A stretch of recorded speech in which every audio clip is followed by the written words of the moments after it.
अमूमन breast cancer की बात करते हैं तो दिमाग में यही ख्याल आता है कि ये तो महिलाओं में होने वाला कैंसर है, किंतु ऐसा नहीं है। पुरुषों में भी ये कैंसर पाया जाता है और इसी पे आज हम चर्चा करेंगे।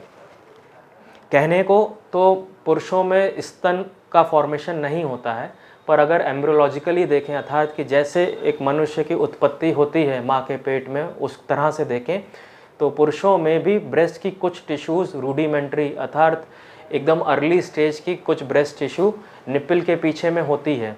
इसी कारण से कभी कभी पुरुषों में भी इस ब्रेस्ट टिश्यू में बदगोश बन सकता है और वो कैंसर का रूप ले सकता है। यूं तो ब्रेस्ट कैंसर महिलाओं में होने वाले कैंसरों में सबसे कॉमन कैंसर है, किंतु पुरुषों में ये जो कैंसर होता है तो इसकी संभावना 1 in 100 होती है। माने कि 100 महिलाओं में अगर हम ब्रेस्ट कैंसर देखते हैं, एक मरीज़ हमें पुरुष भी ऐसा मिलता है जिसमें ये कैंसर हो गया है। जिस तरह से एक महिला को ब्रेस्ट में अगर गांठ पता चल रही है, उसी तरह से वही सिम्टम्स पुरुषों के लिए होते हैं।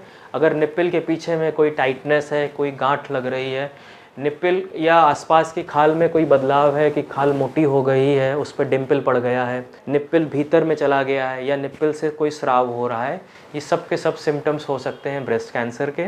इससे अलग कांख में अर्थात आर्मपिट या एक्जिला में अगर कोई गांठ मिल रही है तो वो भी ब्रेस्ट कैंसर का द्योतक हो सकती है। ये कैंसर अमूमन पुरुषों में पाए जाने वाले मेल हार्मोन टेस्टोस्टेरोन की कमी और फीमेल हार्मोन एस्ट्रोजन की यदि मात्रा पुरुषों में ज़्यादा हो जाए तो मिलता है। इसके कई कारण हो सकते हैं, जिसमें से कभी कभी एडिशनल कुछ दवाइयाँ ली जाती हैं, उनके वजह से हो सकता है, जो कि कभी कभी प्रोस्टेट कैंसर में या अन्य बीमारियों में लिया जाता है। कभी कभी कुछ टेस्टिस जो पुरुषों के होते हैं जिससे कि ये हार्मोन बनता है, उनकी कोई प्रॉब्लम हो, जिसमें कि टेस्टिकुलर एट्रोफी हो गई हो या लीवर की कोई खराबी हो जिसके परिणाम से टेस्टिस में इफेक्ट आता है। इन सारे कारणों से अगर एस्ट्रोजन की मात्रा शरीर में ज़्यादा हो रही है तो ये बीमारी पाई जा सकती है। मूलतः आमतौर पे सबसे ज़्यादा जब मरीज़ हमको मिलते हैं तो उनमें इस तरह का कोई भी अंडरलाइंग फैक्टर नहीं मिलता है। माने कि आमतौर पे जो पुरुषों के ब्रेस्ट कैंसर पाए जाते हैं उनमें कोई भी टेस्टिस की प्रॉब्लम, कोई भी लीवर की प्रॉब्लम या कोई भी ऐसी दवा का सेवन की हिस्ट्री नहीं होती है जिसकी वजह से कैंसर हो, अर्थात कि ये अकस्मात ही, अचानक ही, नियति की वजह से ये हो गया है। तो इसका कुछ कारण ऐसे हैं जो अभी ज्ञात नहीं हैं। इस सबसे अलग पुरुषों में भी वही जीन्स का बदलाव पाया गया है जो कि महिलाओं में पाए जाते हैं। महिलाओं में BRCA1 और BRCA2 नाम के 2 जीन्स हैं जिनकी वजह से कहा जाता है कि ये ब्रेस्ट कैंसर है जो फैमिली में रन करने की टेंडेंसी रहती है। तो उन्हीं में से जो BRCA2 अर्थात BRCA2 जीन है, वो बदलाव अमूमन पुरुषों में कई बार पाया जाता है जिनमें ये ब्रेस्ट कैंसर रहता है। इसकी इम्पोर्टेंस समझना बहुत ज़रूरी है, क्योंकि हालांकि ब्रेस्ट कैंसर पुरुषों में अपने आप में बहुत कम होता है, पर जिस पुरुष में ये कैंसर हुआ है वो ये कहीं ना कहीं द्योतक हो सकता है इस बात का कि उस पुरुष की फैमिली में, उसके ब्लड रिलेशन में ये जीन ऑलरेडी हो और उस पुरुष की जो फैमिली है उसके अन्य मेंबर्स जो है महिलाएं, उनमें ओवरी और ब्रेस्ट कैंसर का होने का रिस्क भी बढ़ सकता है। इसलिए यदि कोई पुरुष है जिसको हिस्ट्री है खुद के ब्रेस्ट कैंसर होने की, उसके केस में कुछ जेनेटिक टेस्टिंग की भी एडवाइस की जाती है जिससे कि पता चल सके कि क्या ये BRCA2 का जीन का चेंज इसमें पाया गया है। उस पुरुष के लिए तो इलाज के कुछ ऑप्शंस खुलते ही खुलते हैं। ज़्यादा आवश्यक जो हो जाता है कि उस पुरुष के जो बाकी फैमिली मेम्बर्स हैं उनको प्रिवेंशन के लिए कई सारे तरीकों के उपाय खुल जाते हैं। जिस तरह से डायग्नोसिस और ट्रीटमेंट एक महिला के ब्रेस्ट कैंसर में करते हैं वैसा ही इसमें होता है। आपका डॉक्टर आपको एग्ज़ामिन करेगा, हथेलियों से ब्रेस्ट के पीछे में देखने की कोशिश करेगा कि क्या कोई गांठ है कि नहीं है, खाल में कोई बदलाव है कि नहीं है, बगल में आर्मपिट में कोई गांठ तो नहीं है। उसके बाद में आवश्यकता पड़ने पे वो मैमोग्राम जांच और अल्ट्रासाउंड जांच की प्रिस्क्राइब करेगा जिससे कि पता चले कि बीमारी की साइज़ कितनी है, बगल में गिल्टियों में बीमारी गया है कि नहीं गया हुआ है। इससे अतिरिक्त बायोप्सी जांच जिसमें कि सुई डाल करके उस मांस में से सैंपल लिया जाता है, वो करने की आवश्यकता पड़ती है जिससे कि ये डिफ़ाइन करते हैं क्या ये ब्रेस्ट कैंसर है या नहीं है। ब्रेस्ट कैंसर है तो कौन से टाइप का है। अमूमन ब्रेस्ट कैंसर डक्टल और लॉबुलर टाइप के होते हैं। पुरुषों में डक्टल ही ज़्यादा आमतौर पर मिलता है। लॉबुलर जो है वो ग्लैंड से बनने वाला कैंसर होता है, चूँकि ग्लैंड पुरुषों में बहुत कम होता है इसलिए लॉबुलर आमतौर पर कम बनता है।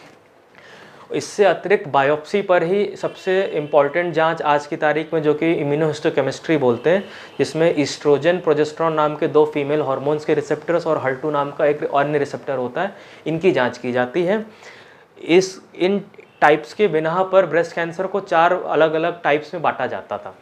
पुरुषों में आमतौर पे टाइप ए ल्यूमिनल टाइप में ही ये पाया जाता है, जो कि सबसे अच्छी बात होती है इस ब्रेस्ट कैंसर की, क्योंकि ल्यूमिनल टाइप जो होता है ब्रेस्ट कैंसर का, ल्यूमिनल ए, उसका इलाज अच्छे तरीके से किया जा सकता है, उसमें इलाज के ऑप्शन ज़्यादा मौजूद होते हैं, और साथ ही साथ में इस टाइप के बाकी टाइप्स के मुकाबले में आउटकम्स बहुत अच्छे होते हैं।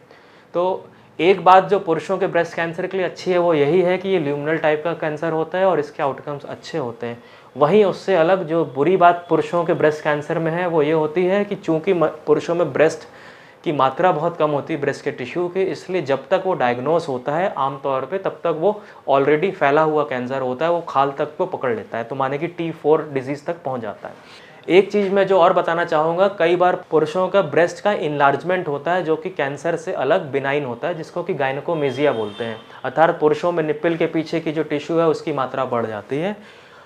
ये पूरी तरह से बिनाइन कंडीशन होती है और इसका अलग से वर्कअप करते हैं। तो जस्ट कि आपके निप्पल के पीछे में कोई गांठ है, आपको चिंता करने की आवश्यकता नहीं है, एक ऑन्कोलॉजिस्ट की सलाह ज़रूर ले लें। आमतौर पे 90% ऑफ द टाइम इस तरह की गांठ गायनेकोमेस्टिया होती है, और विशेषकर यदि इस तरह की गांठ दोनों निप्पलों की तरफ मिल रही है तो उसके कैंसर होने की संभावना काफ़ी कम होती है, पर एक आवश्यक परामर्श लेने की यहाँ पर ज़रूर ज़रूरत होती है।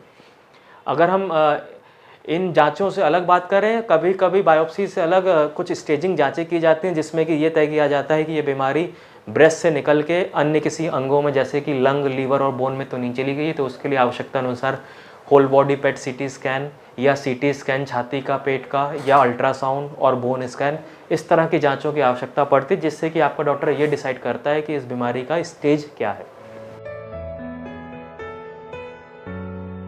इलाज अमूमन मोस्ट लाइकली सबसे पहले सर्जरी का रहता है, अगर बीमारी जो है खाल को बहुत ज़्यादा नहीं पकड़े हुए, जिसमें कि इस गांठ को निकाल दिया जाता है और साथ में बगल के कांख की गिल्टियों का ऑपरेशन किया जाता है। कांख के गिल्टियों के लिए भी 2 तरह के ऑपरेशंस की संभावना रहती है। एक वो जहां पर लगता है कि बीमारी थोड़ी बड़ी हुई है, ऑलरेडी गिल्टियों तक जा चुकी है, वहाँ पे कांख की सारी गिल्टियों को निकाला जाता है। और कभी कभी अर्ली ब्रेस्ट कैंसर जब होते हैं, जहाँ पे सिर्फ ब्रेस्ट में गांठ है, कांख तक नहीं गया हुआ है, वहाँ पे सेंटिनल नोड बायोप्सी नाम का प्रोसीजर करते हैं, जिसमें एक सैंपल लिया जाता है कुछ चुनिंदा गिल्टियों का और देखा जाता है कि वहाँ पे बीमारी है कि नहीं है। इस सर्जरी से अलग कभी कभी कीमोथेरेपी की आवश्यकता पड़ती है, जो कि आपका जो स्टेज एट प्रेजेंटेशन है बीमारी का उसके आधार पर, या ऑपरेशन के बाद की जो रिपोर्ट आती है हिस्टोलॉजी की उसके आधार पर डिसाइड किया जाता है। उससे अलग अगर हार्मोन रिसेप्टर पॉजिटिव अर्थात ल्यूमिनल टाइप का ब्रेस्ट कैंसर है तो हार्मोन की दवाइयाँ भी दी जाती हैं। हार्मोन की दवाइयाँ एक बहुत ही इम्पॉर्टेंट तरीका ऑफ इलाज होता है ब्रेस्ट कैंसर में महिलाओं के लिए, जिसमें कि कई सारी दवाइयाँ आ गई हैं। पुरुषों में किंतु उसमें से सिर्फ एक ही दवा टैमोक्सिफेन मोस्टली कारगर होती है, बाकी सारी दवाइयों का ट्रायल के तौर पर इस्तेमाल तो किया गया पर बाकी हार्मोन थेरेपी पुरुषों में कारगर नहीं होती है। ब्रेस्ट कैंसर के लिए अर्ली डिटेक्शन ही प्रिवेंशन है, माने कि समय रहते इन सिम्टम्स, इन लक्षणों को पहचान पाना, आवश्यकता अनुसार डॉक्टरी परामर्श ले लेना ही सबसे उत्तम होता है। कोई ऐसा विशेषकर प्रिवेंशन के लिए कोई तरीका नहीं है। अत्यधिक अननेसेसरी बिना डॉक्टरी एडवाइस के कोई भी हार्मोनल मेडिकेशंस नहीं लेने चाहिए। और एक जनरल एडवाइस जो है कि आप हेल्दी लाइफस्टाइल जिए, न्यूट्रिशन का ध्यान रखें, लेट नाइट स्लीप ना हो, अल्कोहल एंड निकोटीन को अवॉइड करें, वो इन जनरल प्रिवेंशन में कोई भी कैंसर के लिए ज़रूरी होता है।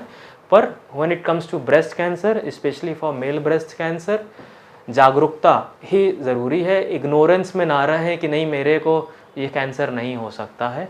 आमतौर पे जब ये बीमारी बताई जाती है तो मरीज़ को ये शौक भी होता है कि मेरे को एज ए पुरुष ये कैंसर हो कैसे सकता है। तो सोसाइटी में ये मैसेज जाना बहुत ज़रूरी है कि पुरुषों में हालांकि होने को तो कम मात्रा में होता है, पर ब्रेस्ट कैंसर उनमें भी हो सकता है।